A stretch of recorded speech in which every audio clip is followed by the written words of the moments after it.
আমি ওই কলেজের মধ্যে বসা একজন এসে বলে, হুজুর সদর সাহেব দুনিয়াতে নাই। শুনে আমি তাড়াহুড়া কইরা দেখতে গেলাম, যাই দেখে মনে হয় এখন দিব্যি ঘুমাইয়া রইছে, এখন ঘুমাইছে, আর আসবে না, আর আসবে না। এ দুনিয়াদার পাগল আমার বাবারা, পর্দার আলের মা বোনা, কোন দুনিয়ার পিছনে পড়ছ, কোন দুনিয়ার দলের পিছনে পড়ছে, কোন টাকা পয়সা সম্পদের পিছনে পড়ছে।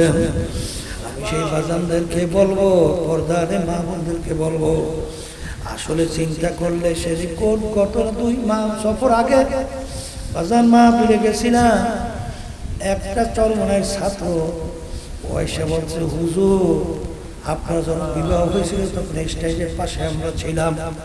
বাজান পিছনের দিকে হঠাৎ মনটা ঘুরে তাকাইয়া দেখি, মনে হয় সব কালকের মনে হয় ঘটনা। ওদিকে প্রায় দেখি প্রায় 30 বছর মতো হয়ে গেছে। কোন জায়গা থেকে বছর গেল, ওদিকে কাঁচা দাড়ি গুলা পাইকে গেল।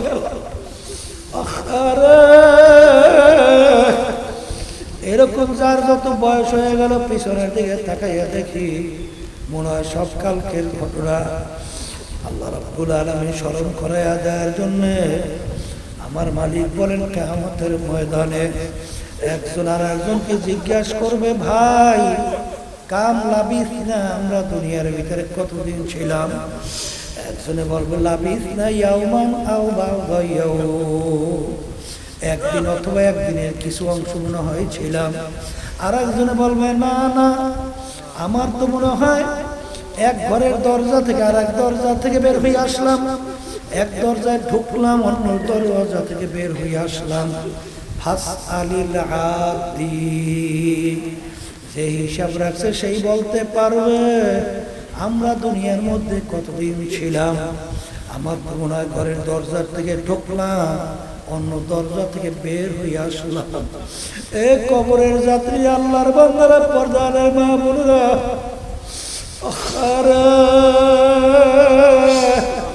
যারা আজকে দুনিয়াকেও খুশি করার জন্য, যারা বাজান আখিরাতকেও খুশি করার জন্য দুদিকে পা বাড়াইছো, আমি সেই বাজানদেরকে, পর্দার মা বোনদেরকে বলবো, খসরা দুনিয়া ওয়াল আখিরাত, দুনিয়াতেও ক্ষতিগ্রস্ত হবা, আখিরাতেও ক্ষতিগ্রস্ত হবা। কিন্তু বাজান রে, বেহেশতে চিরস্থায়ী শান্তির জায়গা যাওয়ার জন্য কষ্ট করা লাগবে, আর জাহান্নামে যাওয়ার জন্য কোনো কষ্টই লাগবে না। দুনিয়ার সরকার যেরকম 2 দলকে ভাগ করে, এক শ্রেণীকে পুরস্কৃত করে পুরস্কার পাওয়ার জন্য বহুত কষ্ট করা লাগে, আর জেলখানায় যাওয়ার জন্য করো তেমন কষ্টই করা লাগে না। ঠিক আমার মালিকও মানুষগুলোকে 2টা ভাগে ভাগ করবেন। এক শ্রেণীর মানুষকে আমার মালিক তার মেহমানখানা বেহেশতের জায়গা দেবেন। আল্লাহ আপনি আমার জন্য, আমাদের সবার জন্য কবুল করে নিয়ে। এক শ্রেণীর মানুষকে আমার মালিকের শাস্তির জায়গা জাহান্নামের ভিতরে ফিকা ফিকা ফালাবে।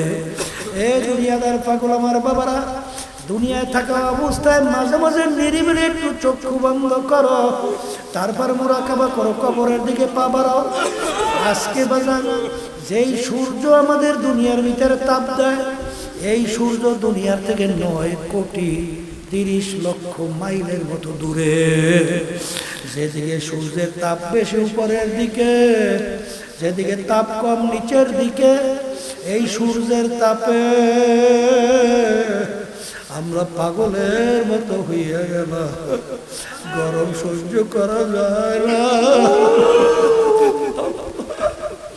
কিয়ামতের ময়দানে আরে জমিনটা হবে আমার জমিন, কিয়ামতের ময়দানে ঘর নাই, বাড়ি নাই, গাছ নাই, পানি নাই, পুকুর নাই, নদী নাই, খাল নাই, আরে ভাগুন নাও জায়গা নাই। আমার মালিক হুকুম করবে, সূর্য 1 হাত বা 100 হাত মাথার উপরে উপর কইরা ছাড়বে। সাইরে আমার মালিক বলবে, এ সূর্য তোর ভিতরে যত তাপ আছে, সূর্য ছাড়ো। নাফরমানেরা বুঝুক আমি মাওলা কেমন,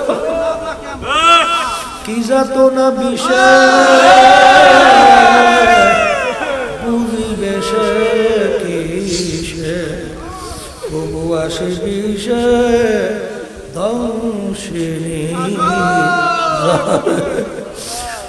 করেন যার শরীরের ভিতরে আগুন লাগিয়ে যায়, সেই আগুনের কত জ্বালা কত ব্যথা সে বোঝে। বাজার এইটা অন্য কাউকে বোঝানো সম্ভব না। আখারে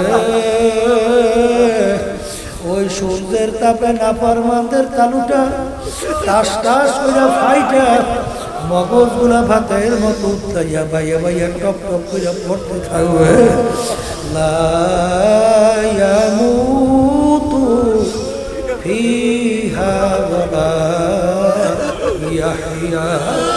আমার আল্লাহ বলেন যত কষ্ট হোক না কেন মৌত তালাশ করে পাওয়া যাবে না, মৌত আর তালাশ করে পাওয়া যাবে না।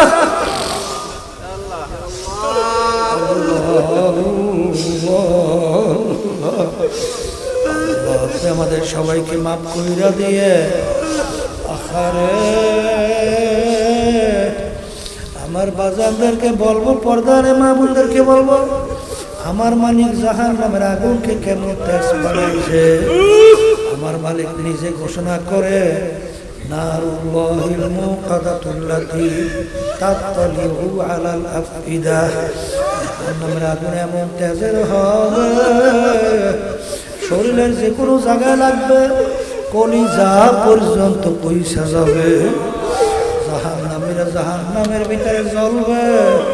আমার মালিক বলে কুল্লামা নাবিজাত জুলুদুহুম বাদদালনাহুম জুলুদান গায়রাহা।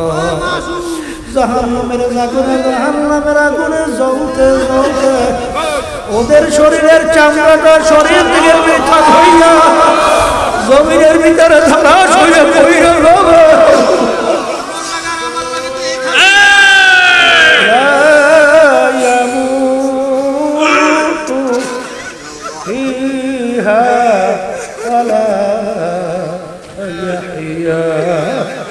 আল্লাহ আমাদের সবাইকে মাফ করে দিয়ে ওই সময় আমার মালিক 7 প্রকার লোককে ডাইকা ডাইকা তার স্পেশাল আরশে নিচে ছায়া দান করবে। এর ভিতরে এক শ্রেণী আল্লাহর বান্দা বান্দি দুনিয়া থাকা অবস্থায় হুব্বু ফিল্লাহ বুগযু ফিল্লাহ, দুনিয়া থাকা অবস্থায় সম্পর্ক রাখবেও আল্লাহকে রাজি খুশির জন্যে, সম্পর্ক ছাড়বেও আল্লাহকে রাজি খুশির জন্যে। এই শ্রেণী আল্লাহর বান্দা বান্দিকে আমার মালিক ডাইকা ডাইকা তার স্পেশাল আরশে ছায়া দান করবে। আল্লাহ আল্লাহ আপনার মুহাব্বত আমাদের কলমের ভিতরে বসাইয়া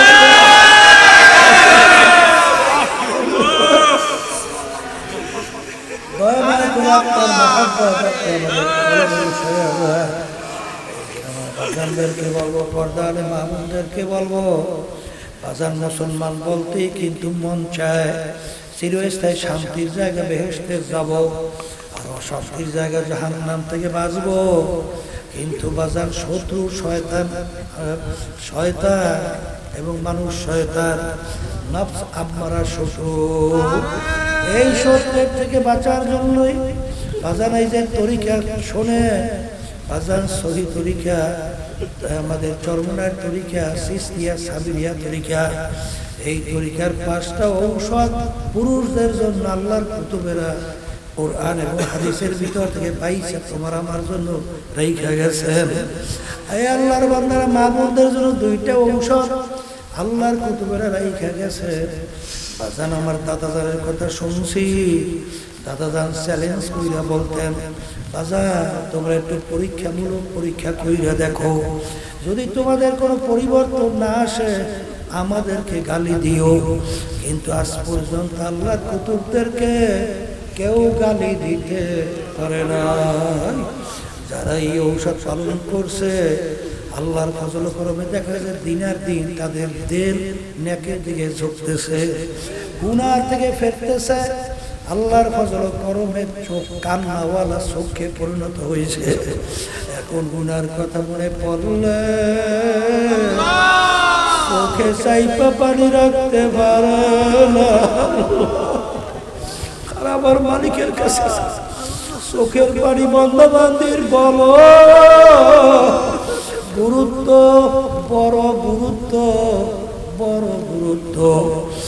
সেই আল্লাহর বান্দা বান্দি আমার মালিকের ভয়, তার আযাব গজবের ভয়, জাহান্নামের ভয়, যেই চোখের পানি ফালাইয়া কাঁদবে, ওই চক্ষুর জন্য জাহান্নামের আগুন হারাম হইয়া যাবে। আমার মালিকের কাছে দোয়া করে, মালিক যেন আমাদেরকে ঈমানকে নির্ভেজাল মজবুত কইরা, নেক আমলের পাল্লা ভারী কইরা, তারপর যেন দুনিয়া থেকে বিদায় নিয়ে কবরে যেতে পারি। আল্লাহ আমাকে আমাদের সবাইকে তৌফিক দান করেন।